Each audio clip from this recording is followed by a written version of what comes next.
کہ جب انسان آئینہ دیکھے تو یہ دعا مانگ لے کہ اللہ تو یہ میری شکل اچھی بنائی تو ساتھ ہی ساتھ میرا اخلاق بھی اچھا کر دے۔ عبداللہ بن مسعود فرماتے ہیں کہ جس شخص کو طریقہ اختیار کرنا ہو وہ ان گزرے ہوئے لوگوں کا طریقہ اختیار کرے۔ گزرے ہوئے لوگوں سے مراد ہے یہاں پر صحابہ، ان کی طرف اشارہ کیا جا رہا ہے، کیونکہ زندہ لوگوں کے بارے میں فتنے کا اندیشہ ہے۔ وہ لوگ نبی اکرم کے ساتھی تھے، اس امت میں سب سے افضل، سب سے نیک دل، سب سے گہرے علم کے مالک اور سب سے زیادہ بے تکلف۔ یہ کتنی خوبصورت بات ہے کہ محبت ہو، بے تکلفی ہو، لیکن دل نہ دکھایا جائے۔ بعض دفعہ ہم بے تکلفی کے نام پر اور اپنائیت کے نام پر دل دکھا دیتے ہیں دوسروں کا، جن سے ہم محبت کر رہے ہوتے ہیں، تو اتنے بے تکلف لیکن دل نہیں دکھاتے تھے۔ اللہ نے انہیں اپنے نبی کی رفاقت اور اپنے دین کی اقامت کے لیے چنا، لہذا ان کا فضل پہچانو، ان کے نقش قدم کی پیروی کرو، جس قدر ممکن ہو ان کے اخلاق اور سیرت سے قریب ہو جاؤ، کیونکہ وہ لوگ صراط مستقیم پر تھے، سیدھے راستے پر تھے۔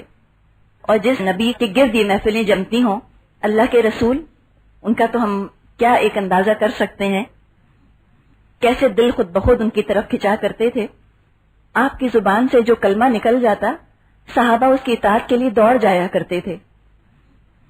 ہدایت اور رہنمائی کی جو بات آپ فرما دیتے، اس میں پھر وہ کبھی وقفہ نہیں کرتے تھے، سوچتے نہیں تھے کہ کریں یا نہ کریں، فوراً اس کو اپنی جان سے لگا لیا کرتے تھے اس بات کو، بلکہ ایک دوسرے سے بازی لے جانے کی کوشش کرتے تھے۔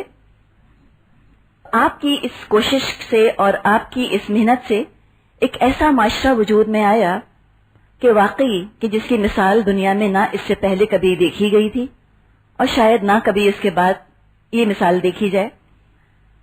دوسری قوموں کو ہم دیکھتے ہیں کہ ان کے پاس ایک ایک دو دو ہیرو ہوتے ہیں اور وہ ان کے قصے سناتے ہیں اور ان کے گن گاتے ہیں۔ ہم کس کس کا قصہ بیان کریں؟ مسلمانوں کی تاریخ تو ایسے ہیروؤں سے الحمدللہ لبریز ہے، ایک کو دیکھیں وہ دوسرے سے بہتر اور دوسرے کو دیکھیں تو تیسرے سے افضل اور اعلیٰ ہے، ایک سے ایک بڑھ کر آپ کے ساتھی تھے۔ ایسی برکت اور ایسی سکینت اس معاشرے پر نازل ہوتی ہوگی کہ اس کا تجربہ کرنے والے ہی جانتے ہیں کہ اس دور میں رہنے کا کیا مزہ ہوگا اور کیا زندگی کا لطف ہوگا۔ حالات بھی غیر معمولی تھے، وحی کا اترنا کوئی معمولی بات تو نہیں، اور صحابہ خواب دیکھا کرتے تھے، وہ بھی دین کا حصہ بن رہا تھا۔ سب ایک غیر معمولی چیز کا حصہ بنے ہوئے تھے نا، ان یوزل کنڈیشنز تھیں، ان یوزل کیفیات تھیں، اس کے ساتھ ساتھ ایسا لگتا ہے جیسے ہیلوڈ ایگزسٹنس تھے ان کے، نہیں ایسا محسوس ہوتا ہے نا کہ خاص کسی چیز کے اندر جیسے کوئی سکینت چھائی ہوئی تھی، ایک کوئی سنہرا رنگ لگتا ہے کہ ان کے اوپر چھایا ہوا تھا، گولڈن پیریڈ تھا۔ اور یہ تو آپ نے خود بھی فرمایا کہ خیر امتی قرنی، بہترین لوگ میرے زمانے کے ہیں، ثم الذین یلونہم ثم الذین یلونہم، اس کے بعد وہ جو ان سے ملے یعنی کہ تابعی، اور پھر جو تابعی سے ملے یعنی کہ تبع تابعی۔ اور آپ نے یہ بھی فرمایا کہ بہترین زمانہ میرا زمانہ ہے، اور اس کے بعد تم بہت سے فتنے دیکھو گے، بہت سے اختلافات دیکھو گے، تو دیکھو میری سنت کو مضبوط پکڑ لینا اور خلفائے راشدین کی سنت کو بھی مضبوطی کے ساتھ تھام لینا۔ واقعی ایسا پڑھ کے محسوس ہوتا ہے in real, dream like state, ایسے ہوتا تھا، اتنی خیر خواہی، اتنی محبت، لگتا ہے کہ اتنا سو مچ گڈ، یقین نہیں آتا انسان کو پڑھ کر، لیکن واقعی یہ خوابوں کی بستی تھی مدینہ جب نبی اکرم صلی اللہ علیہ وسلم وہاں تھے۔ اس خوابوں ہی کے حوالے سے رخ پھرتا ہے اذان کی طرف۔ مسجد نبوی تو بن گئی، نماز کے وقت لوگ آ کر نماز پڑھ لیا کرتے تھے، لیکن اللہ کے رسول مطمئن نہیں تھے اس سسٹم سے۔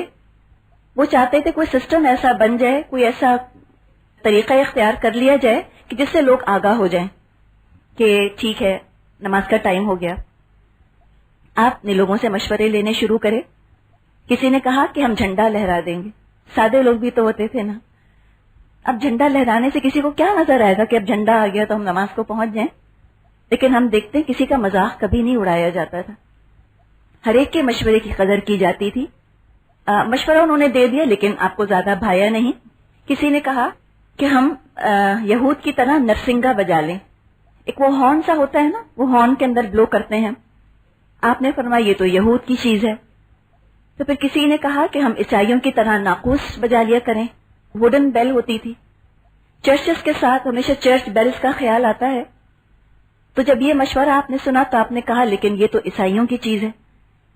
عبادتوں میں آپ کسی بھی طور پر یہود یا نصارہ کو کاپی نہیں کرنا چاہتے تھے۔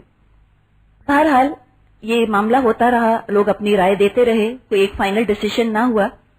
دراصل تو اللہ کی مرضی یہ تھی کہ نماز جیسی عبادت کے لیے نہ تو کوئی لکڑی پتھر استعمال ہو اور نہ کوئی جانور کا حصہ استعمال ہو، بلکہ انسانی آواز وہ انسٹرومنٹ بنے، وہ آلہ بنے کہ جس سے لوگ اپنے رب کی عبادت کے لیے جمع ہو جایا کریں۔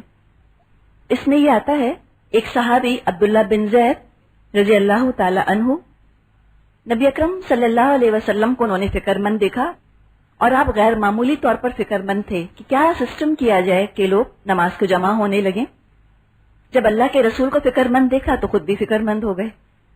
یہی ان کا حال ہوتا تھا، آپ کو غمزدہ دیکھتے تھے مرجھا جاتے تھے، اللہ کے رسول کو خوش دیکھتے تھے کھل اٹھتے تھے۔ تو اسی فکر میں وہ اٹھے اور گھر آ کر لیٹ گئے۔ کچھ نیم خواب اور نیم بیداری، ایک ٹوائلائٹ زون ہم نہیں کہتے ہیں جس کو، نہ پوری طرح سو رہے تھے نہ پوری طرح جاگ رہے تھے، اس میں انہوں نے ایک آدمی کو دیکھا اور اس نے آ کر ان کو اذان کے الفاظ سکھائے۔ خیر وہ آئے، نبی اکرم صلی اللہ علیہ وسلم کو بتایا، آپ نے فرمایا یہ سچا خواب ہے۔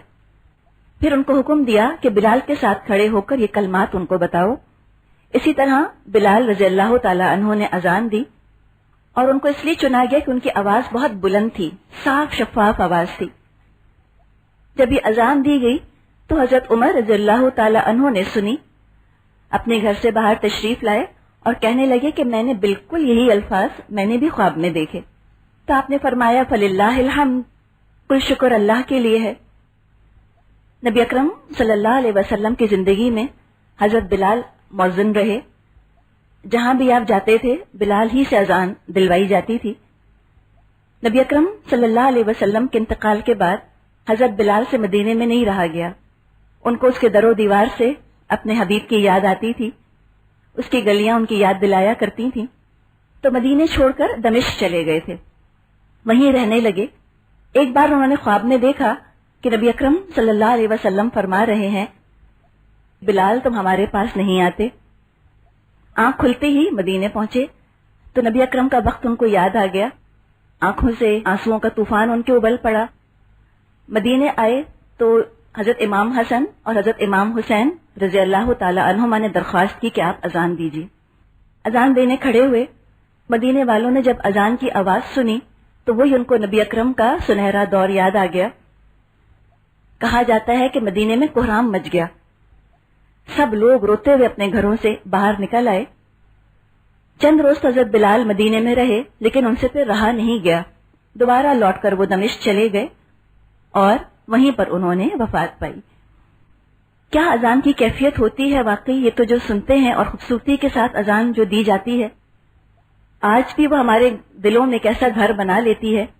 تو کہاں وہ دور اور اس دور کی اذان دینے والے پھر بلال رضی اللہ تعالی عنہ۔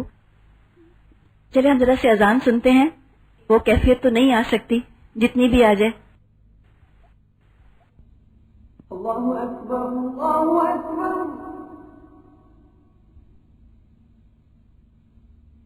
اللہ اکبر اللہ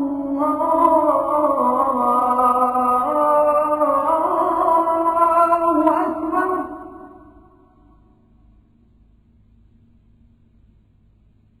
اشہد ان لا الہ الا اللہ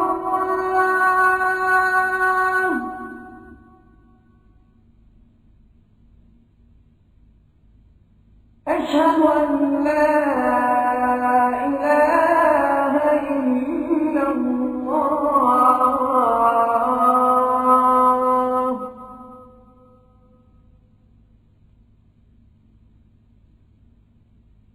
اشہد ان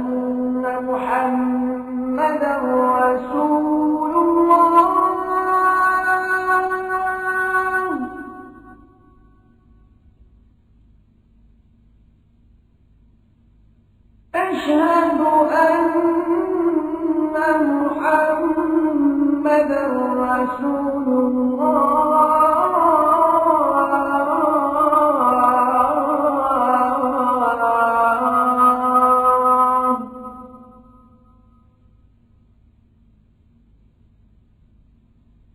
حي على الصلاة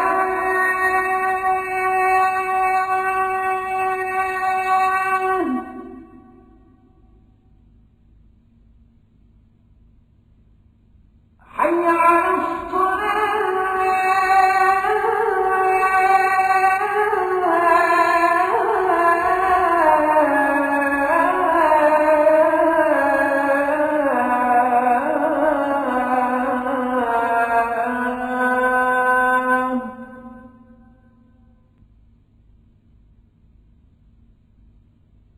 حي على الفلاح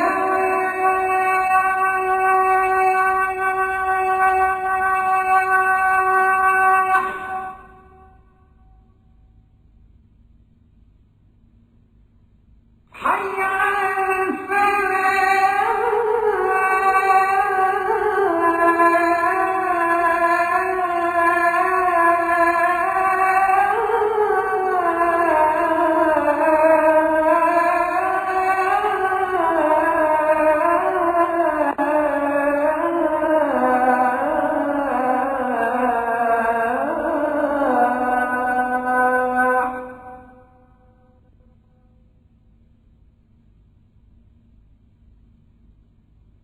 الله أكبر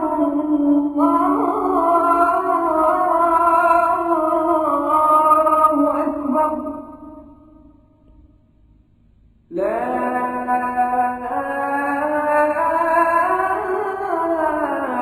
إله إلا الله خیال یہ آتا ہے کہ اتنی خوبصورت پکار کو کیا کوئی ریجیکٹ کر سکتا ہے؟ کتنے بدقسمت ہیں وہ لوگ کہ جو اس پکار کا جواب نہیں دیتے جب مدینے کی بستی میں یہ اذان گونجتی ہوگی اور لوگوں کا دوڑنا نماز کے لیے. بس آج تو یہ ہے کہ جو شعر ہے نا، رہ گئی رسم آزاں روح بلالی نہ رہی، فلسفہ رہ گیا اور تلقین غزالی نہ رہی. بس اللہ تعالیٰ مسلمانوں کے اندر وہی جذبہ، وہی امانت، وہی سچائی، وہی صدق دوبارہ سے پیدا کر دے جو کہ اس زمانے کے مسلمانوں میں تھی.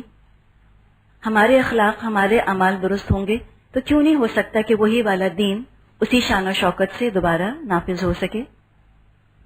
مدینے ہجرت کرنے کے بعد ایک نظر ذرا سا ہم نبی اکرم صلی اللہ علیہ وسلم کے گھرانے پر ڈال لیتے ہیں.